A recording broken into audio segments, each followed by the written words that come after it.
working to improve the lives of my neighbors and my community. And over the years, especially as a young person getting started, it's not always clear where we'll end up. However, nothing would be possible without getting that first opportunity. That's why I'm grateful that I get to stand here today to introduce a leader who understands the value of that first opportunity. You see, the vice president is here in Pittsburgh today to lay out her vision for the future of our economy, one where the middle class grows, where capitalism thrives, and where bad actors who try to screw over the little guys are held to account.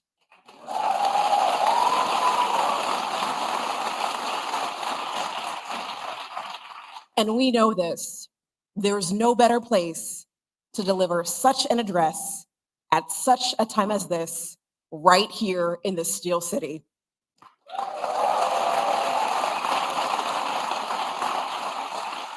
You see, if there's one thing that I've learned from living in Pittsburgh over the years, is that when given the opportunity to succeed, Pittsburghers, or Yinzers as we lovingly call ourselves, we put in the work to pursue our dreams and make them a reality.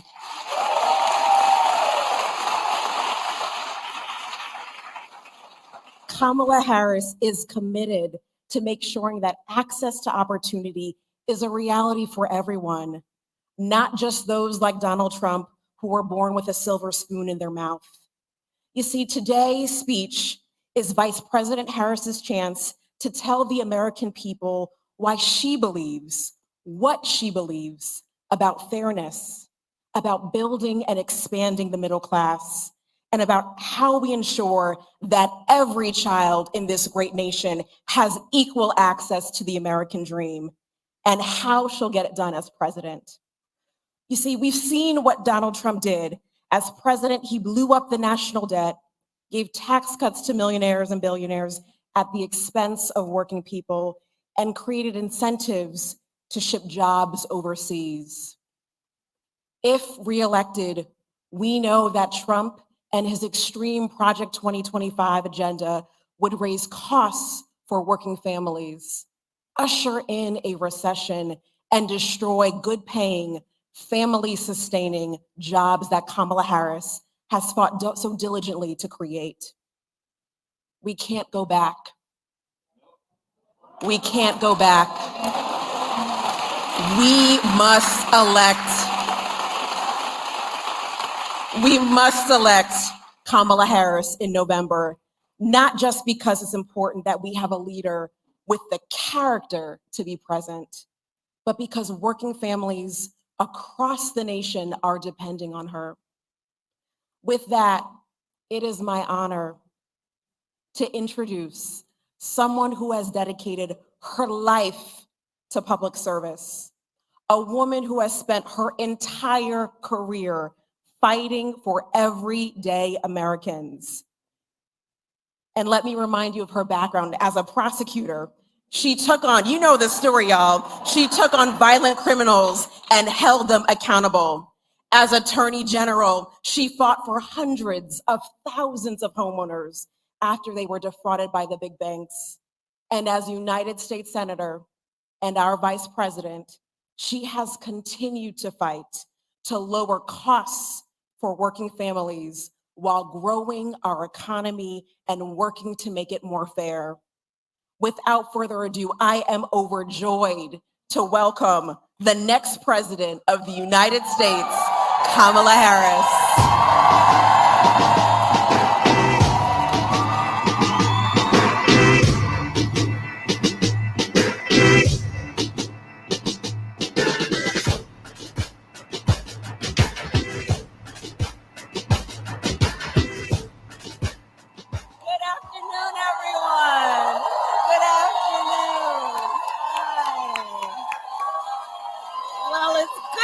Back in Pittsburgh. Thank you all. Thank you. Please have a seat. Please have a seat. Andrea, thank you so very much for that beautiful introduction and for your leadership. It really is my honor to be with you today. Thank you. And thank you to Risa and the Economic Club of Pittsburgh for hosting us today. And I also want to thank Mayor Gainey for being here. Mayor, you greet me each time I come to Pittsburgh. I thank you so very much for that and your leadership. Thank you. So, hello, friends. Let's get started. Okay. So, we gather at a moment of great consequence. In this election, I believe we have an extraordinary opportunity to make our middle class the engine of America's prosperity, to build a stronger economy where everyone, everywhere, has a chance to pursue their dreams and aspirations, and to ensure that the United States of America continues to out-innovate and out-compete the world. Over the past 3.5 years, we have taken major steps forward to recover from the public health and economic crisis we inherited. Inflation has dropped faster here than the rest of the developed world. Unemployment is near record low levels. We have created almost 740,000 manufacturing jobs, including 650 at the battery manufacturing plant over in Turtle Creek.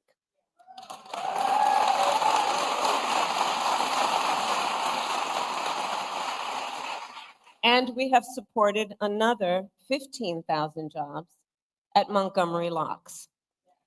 So these are local, great examples of the work that we have achieved thus far. And last week, for the first time, of course, in 4.5 years, the Federal Reserve cut interest rates, which will make it just a little easier for families to buy a home or a car or just pay down their credit card bill. But let's be clear, for all these positive steps, the cost of living in America is still just too high. You know it, and I know it. And that was true long before the pandemic hit. Many Americans who aspire to own a home are unable to save enough for a down payment on a house, and starting to think that maybe home ownership is just outside of their reach. Folks who live in factory towns and in rural communities, who have lost jobs, are wondering if those jobs will ever come back. Many Americans are worried about how they'll afford the prescription medication they depend on.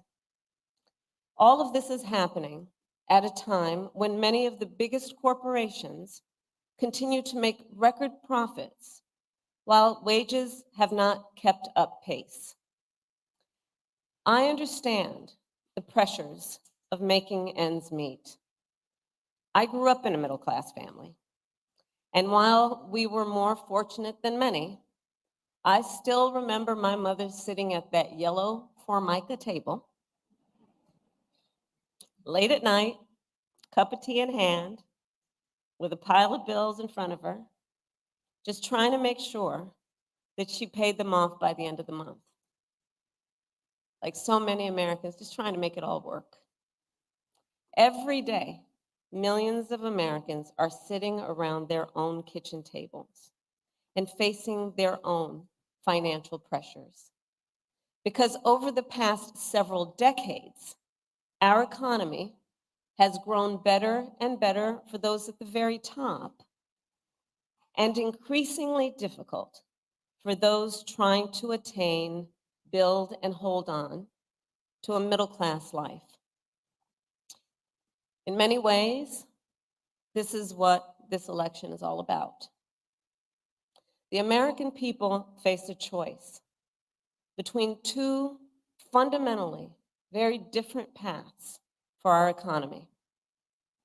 I intend to chart a new way forward and grow America's middle class.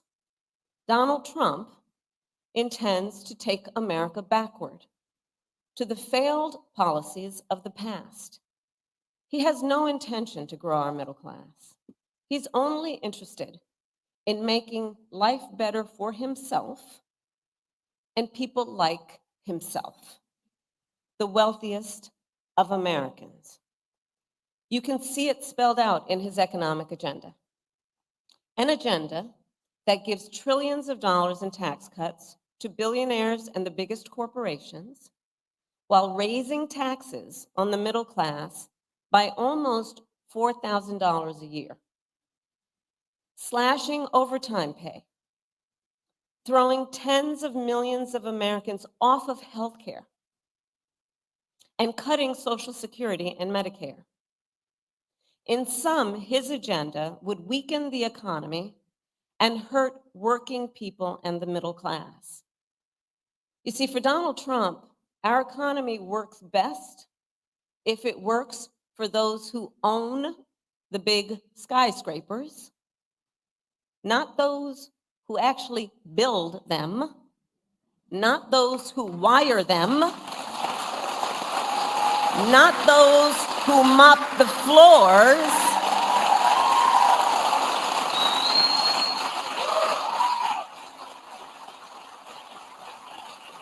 Well, I have a very different vision.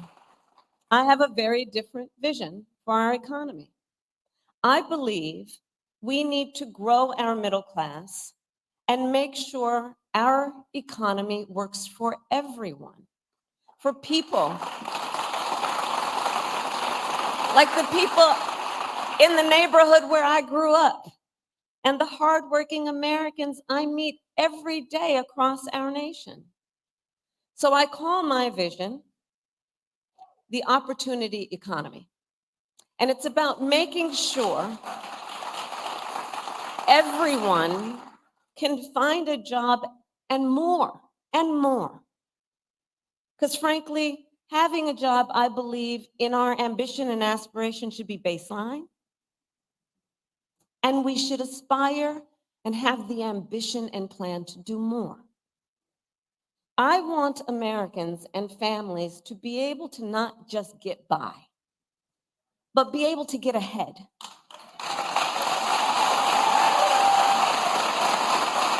To thrive, be able to thrive. I don't want you to have to worry about making your monthly rent if your car breaks down. I want you to be able to save up for your child's education, to take a nice vacation from time to time. I want you to be able to buy Christmas presents for your loved ones without feeling anxious when you're looking at your bank statement. I want you to be able to build some wealth, not just for yourself, but also for your children and your grandchildren, intergenerational wealth.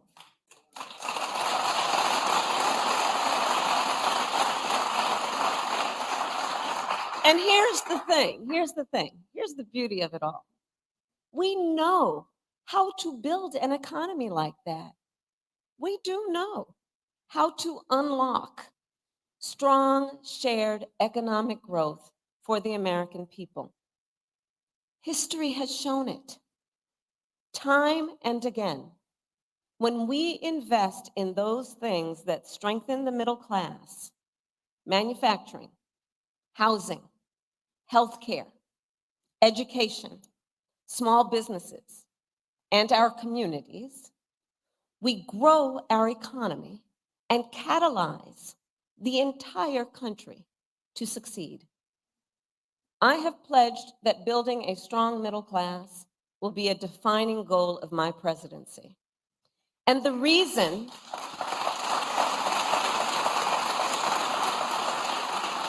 But let me tell you, the reason is not about politics and it's not about ideology. From my perspective, it's just common sense. It's just common sense. It's actually what works. When the middle class is strong, America is strong. And we can build a stronger middle class. The American economy, we know this here. The American economy is the most powerful force for innovation and wealth creation in human history. We just need to move past the failed policies that we have proven don't work.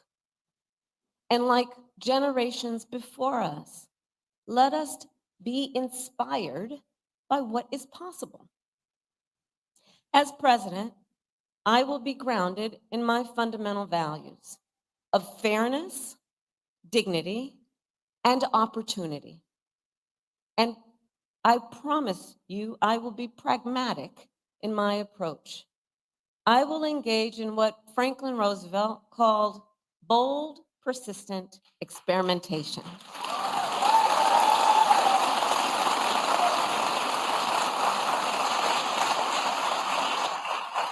Because I believe we shouldn't be constrained by ideology and instead should seek practical solutions to problems, realistic assessments of what is working and what is not, applying metrics to our analysis, applying facts to our analysis, and stay focused then not only on the crises at hand, but on our big goals, on what's best for America over the long term.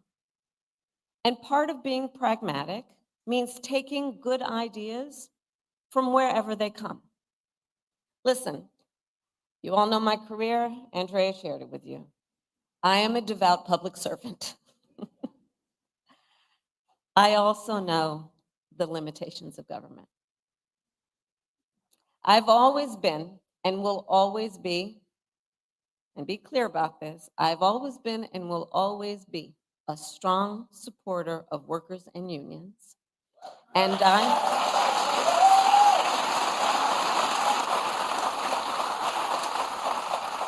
I also believe we need to engage those who create most of the jobs in America.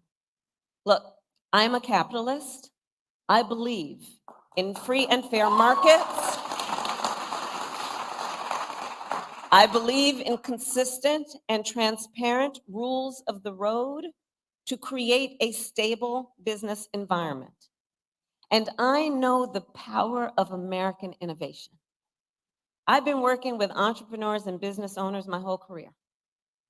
And I believe companies need to play by the rules, respect the rights of workers and unions, and abide by fair competition.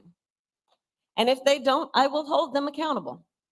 And if anyone has a question about that, just look at my record as Attorney General.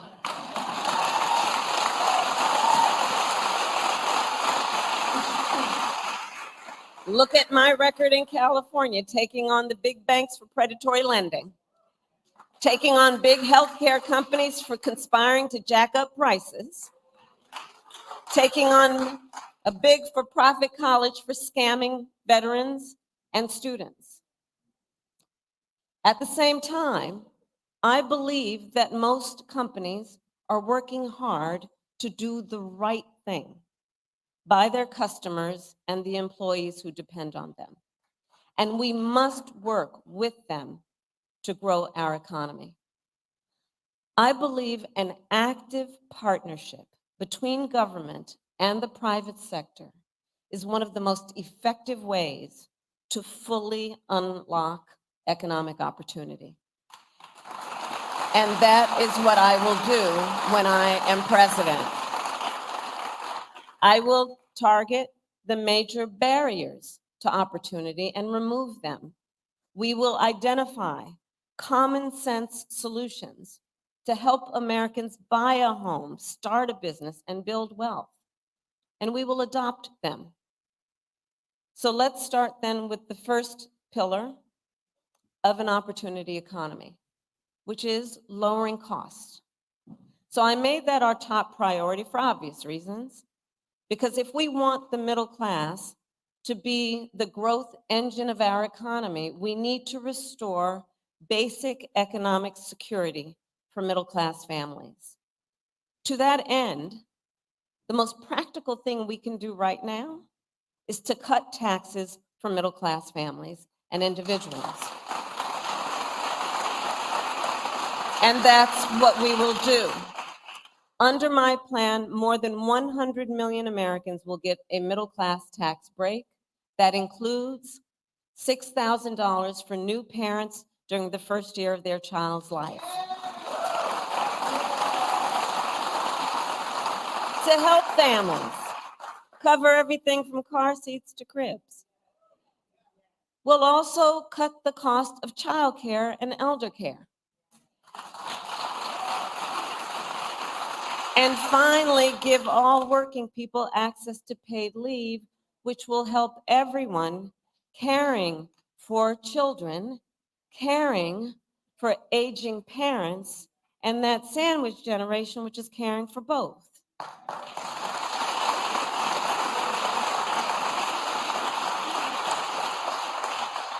So I have a personal experience with caregiving. I remember being there for my mother when she was diagnosed with cancer, cooking meals for her, taking her to her appointments, just trying to make her comfortable, figuring out which clothes were soft enough that they wouldn't irritate her, and telling her stories to try and make her laugh. I know caregiving is about dignity. It really is.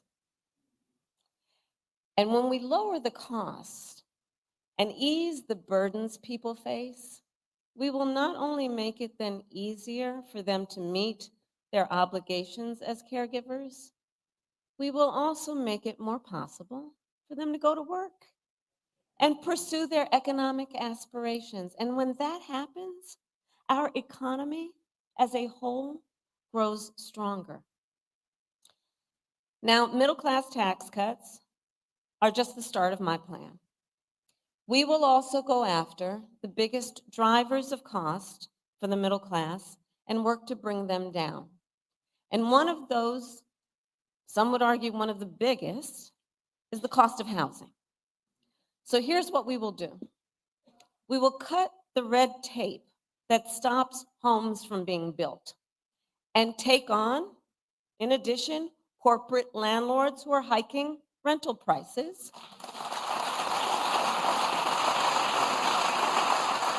And we will work with builders and developers to construct 3 million new homes and rentals for the middle class, because increasing the housing supply will help drive down the cost of housing.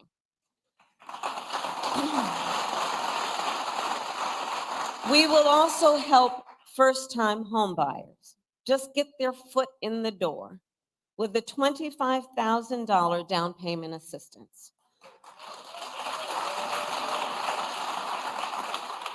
Because the goal is clear. Let's help more Americans afford to buy a home, which we know is a critical step in their ability to grow their wealth and intergenerational wealth. And we will work to reduce other big costs for middle-class families. We will take on bad actors who exploit emergencies and drive up grocery prices by enacting the first ever federal ban on corporate price gouging.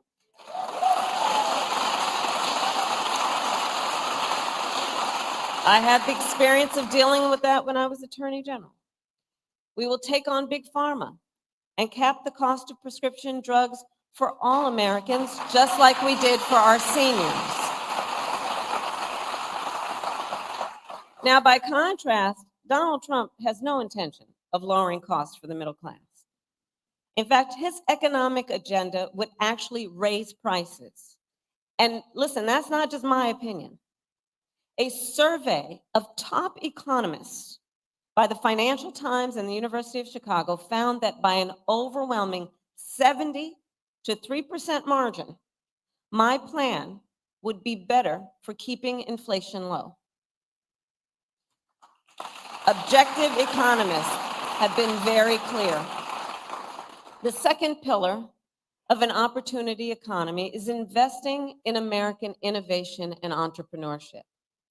So for the last century, the United States of America has been a beacon around the world. And as your vice president now for almost 4 years, I've been traveling the world, meeting with world leaders, meeting with foreign leaders, meeting with business people in various countries with which we have partnership. And I will tell you, America remains a beacon for what it means to inspire and invest in innovation. Not only for our ability to come up with some of the most breakthrough ideas, but also our ability to turn those ideas into some of the most consequential innovations the world has ever known.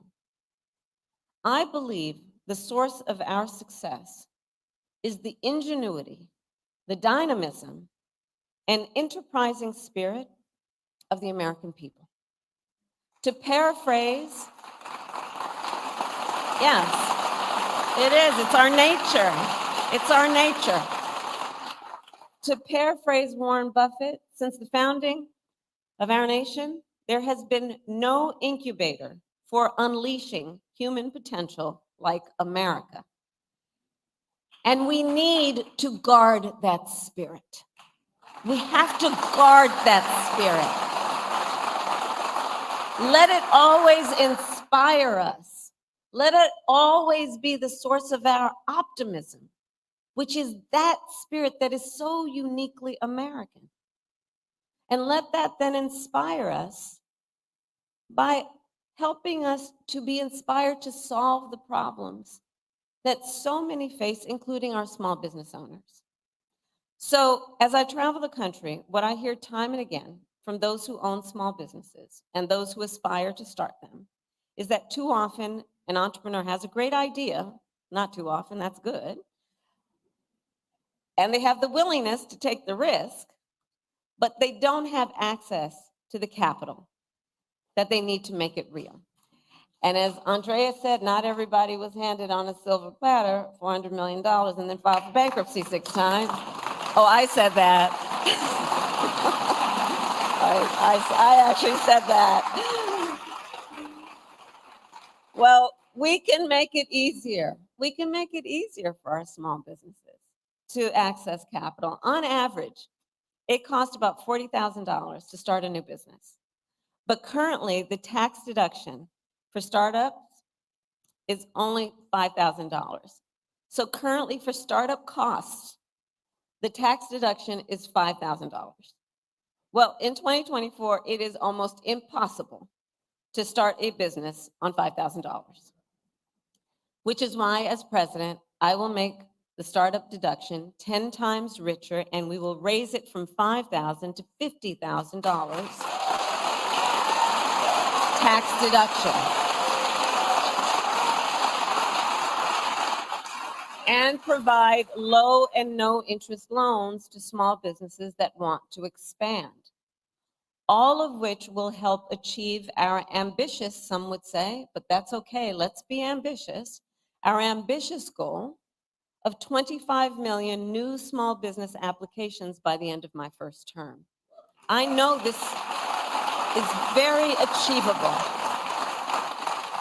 And for anyone here who is a small business owner, works for a small business, or has a small business in your life, you understand what I'm talking about in terms of when we build up our small businesses, what that does to entire communities to lift them up economically, civically, culturally, and in every way. Small businesses, the point being, help drive our economy. And they create nearly 50% of private sector jobs, and they strengthen our middle class.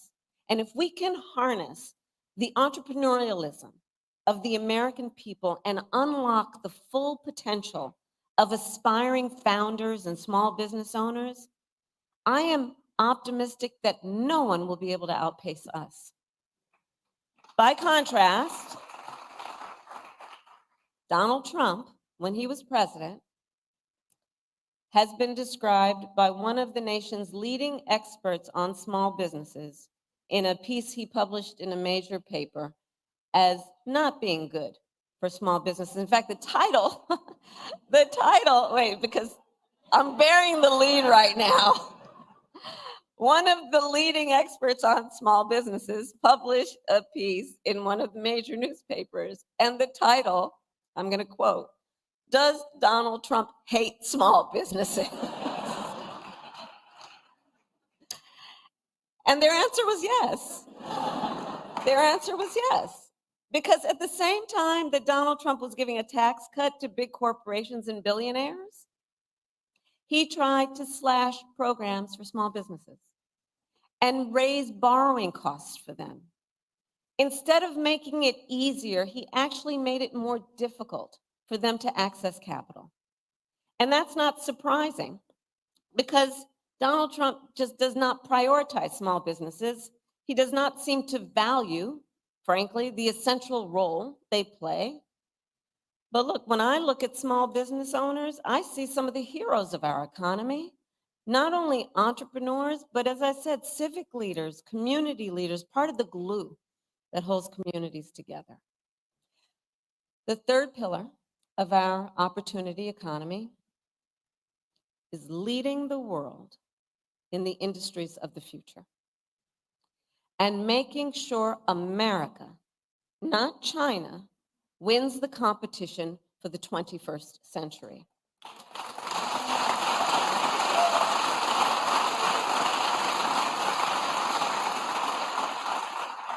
One of the recurring themes in American history is that when we make an intentional effort to invest in our industrial strength, it leads to extraordinary prosperity and security, not only for years, but for generations.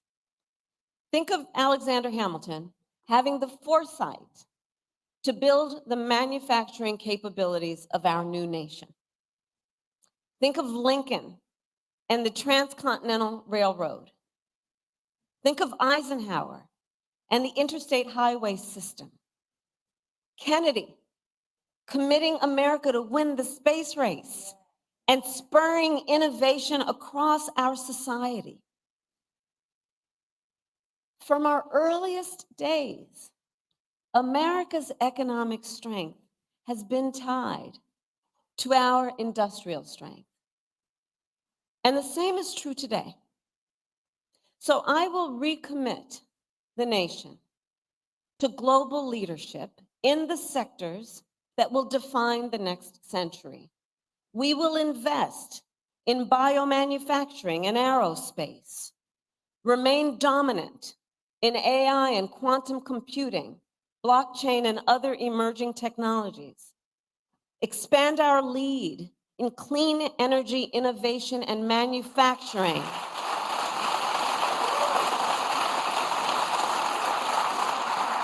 So the next generation of breakthroughs, from advanced batteries to geothermal to advanced nuclear, are not just invented, but built here in America by American workers.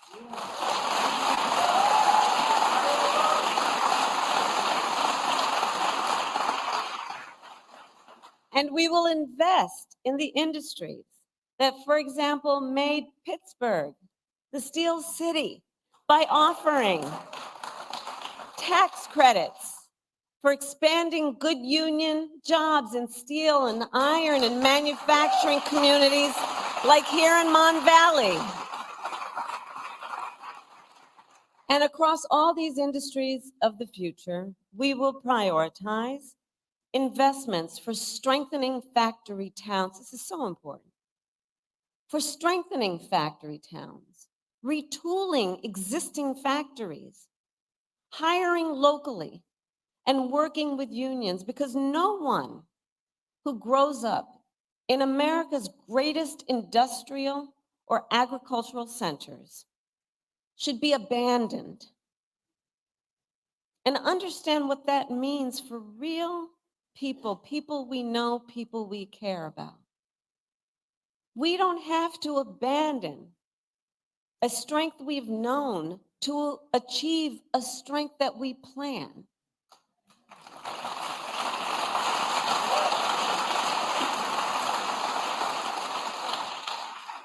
And here's what else we will do when I am president. We will double the number of registered apprenticeships by the end of my first term.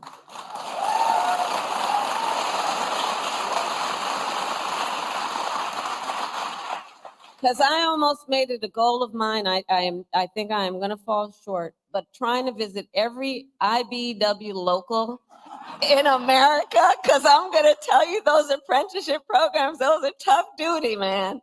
And women and everyone. They're tough duty. I mean, talk about the skills that are about engineering and science and math and just the most highly skilled folks who are in those apprenticeships and teaching there. And so one of the things we must do, understanding that and understanding the nature of that part of our educational system, is let's eliminate degree requirements while increasing skills development. And let's start with something I can do as president, was ensure that we do that for the 500,000 of federal jobs that are within our ability to make it so. Showing what is possible and then challenging the private sector to make a similar commitment to emphasizing skills and not just degrees.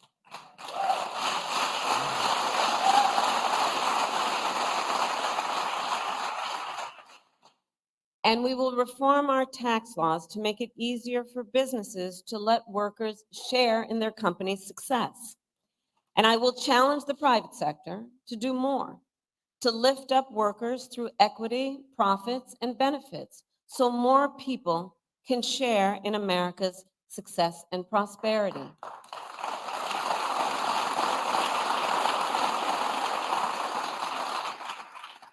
And not only must we build the industries of the future in America, we must also build them faster. You know, there's a time for patience, and there's a time for impatience. That's not in Ecclesiastics, but just went off script for a minute, Mayor. But the simple truth is, in America, it takes too long and it costs too much to build. Whether it's a new housing development, a new factory, or a new bridge, projects take too long to go from concept to reality. It happens in blue states, it happens in red states, and it's a national problem. And I will tell you this, China is not moving slowly. They're not. And we can't afford to either. If we are to compete, we can't afford to either. As president, if things are not moving quickly, I will demand to know why, and I will act. I will work with Congress, workers and businesses, cities and states, community groups and local leaders to reform permitting, to cut red tape, and get things moving faster. Because, look, as I said, patience may be a virtue, but not when it comes to job creation or America's competitiveness. Many of you know the Empire State Building, you know how long it took to build that? 1 year. The Pentagon, you know how long that took? 16 months. No one can tell me we can't build quickly in our country.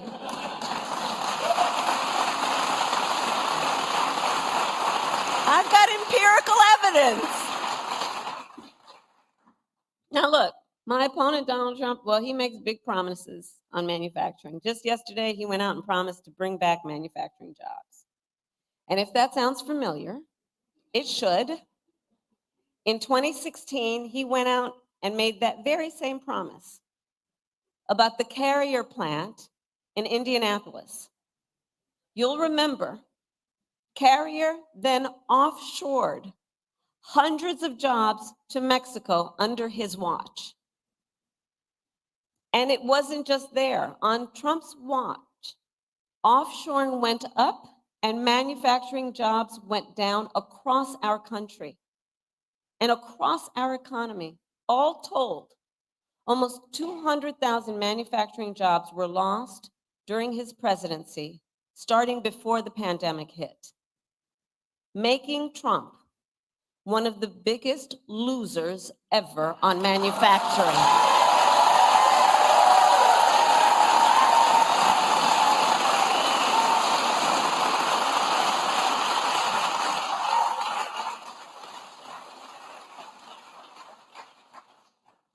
Donald Trump also talked a big game on our trade deficit with China. But it is far lower under our watch than any year of his administration. While he constantly got played by China, I will never hesitate to take swift and strong measures when China undermines the rules of the road at the expense of our workers, our communities, and our companies, whether it's flooding the market with steel, inferior, or at all, unfairly subsidizing shipbuilding, or hurting our small businesses with counterfeits. Recall, Donald Trump actually shipped advanced semiconductor chips to China, which helps them upgrade their military. Understand the impact of these so-called policies that really are not about a plan for strengthening our prosperity or our security. I will never sell out America to our competitors or adversaries. Never. Never. And I will always make sure we have the strongest economy and the most lethal fighting force anywhere in the world.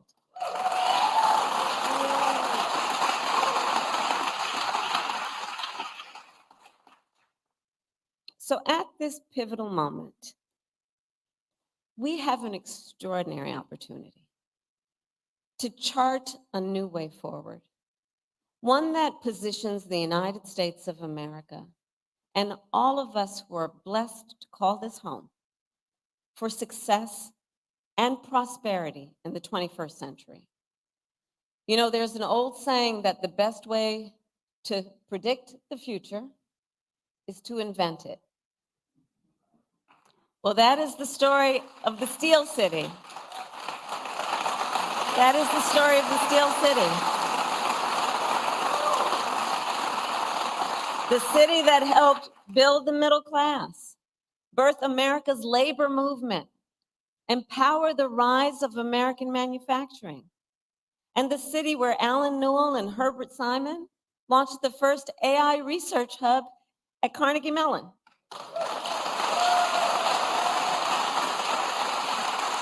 And created entirely new fields like machine learning. And Carnegie Mellon is now home to the largest university robotics center in America.